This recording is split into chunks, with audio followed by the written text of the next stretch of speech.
Hi guys, this is SuperTestNet, and today I just wanted to show off my latest inventions. They are Node Faker and Wild Explorer. One of them is a block explorer, and one of them is a Bitcoin CLI emulator.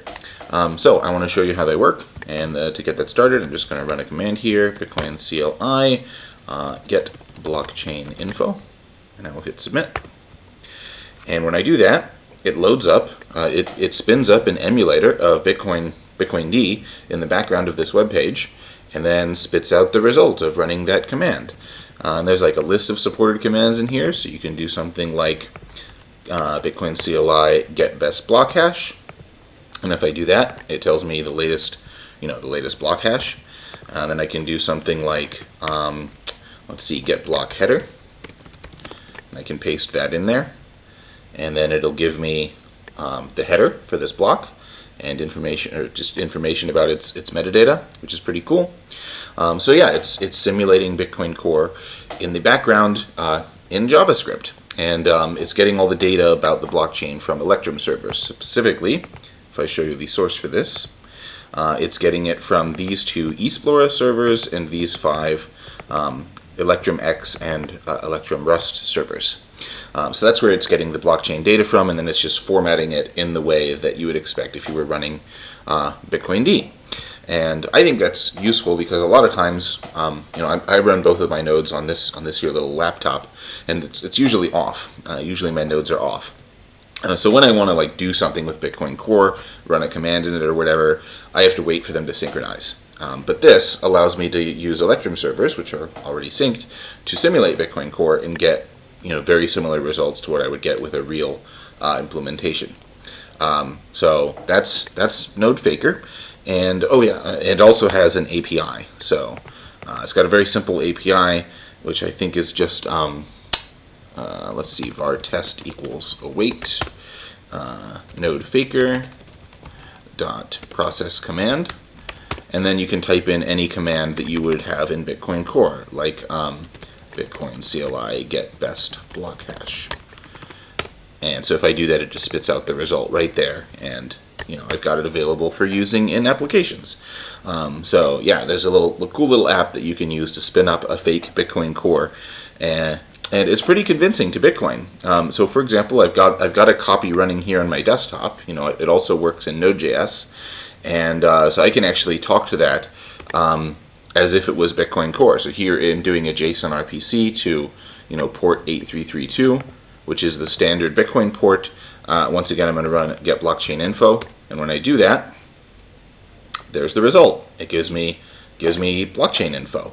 I could do get best block hash as well. So let me just go back over here to where the command is given in this format and do get best block hash. And there it is. There's the answer for me. It's so convincing that even Bitcoin can't tell the difference. So here I've got a copy of Bitcoin 29 knots, and if I run bitcoin-cli get blockchain info, Bitcoin can't tell the difference. Bitcoin thinks it's talking to a real Bitcoin node when actually it's just talking to Electrum servers that are, through this format, they're emulating the responses Bitcoin Core would give. So Bitcoin itself can't tell the difference here. And even if I run this on something like LND, so I've got LND running here, if I need to unlock it, ln-cli unlock. This is all running on mainnet. LND will think it's talking to a real Bitcoin node here, so you can see it's giving commands to it about getting blockchain headers, and then it's going to ask for specific blocks, like here it asks for a specific block.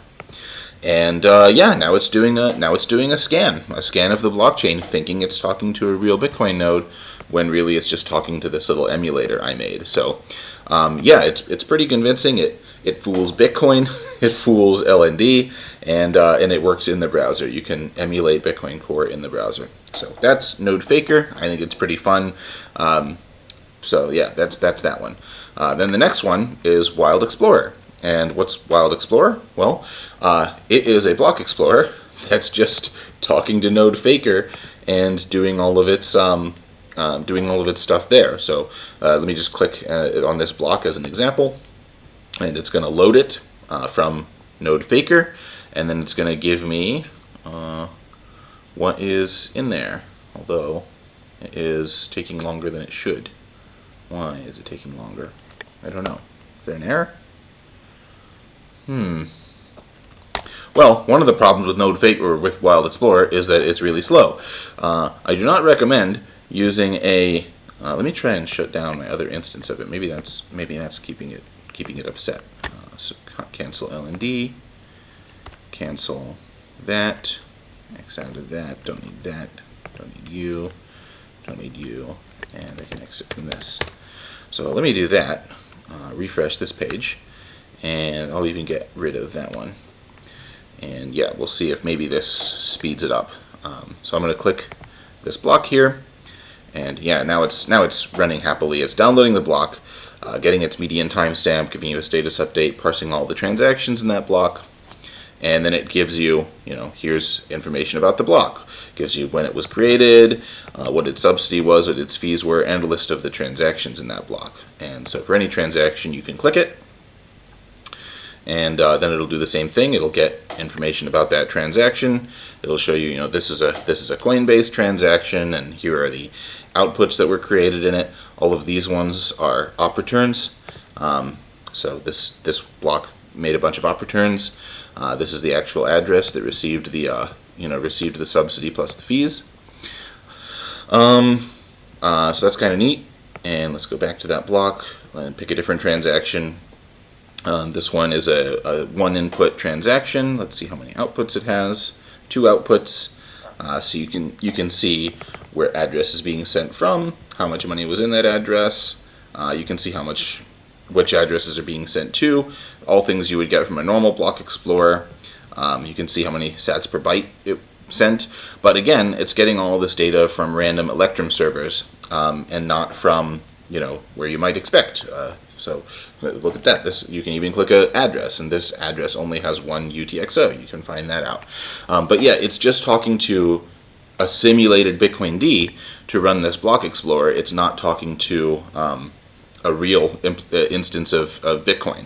Well, I mean, it's talking to random Electrum servers, and those are real instances of Bitcoin. But it's using all public infrastructure to get this blockchain data. So anyway, I think that's kind of fun.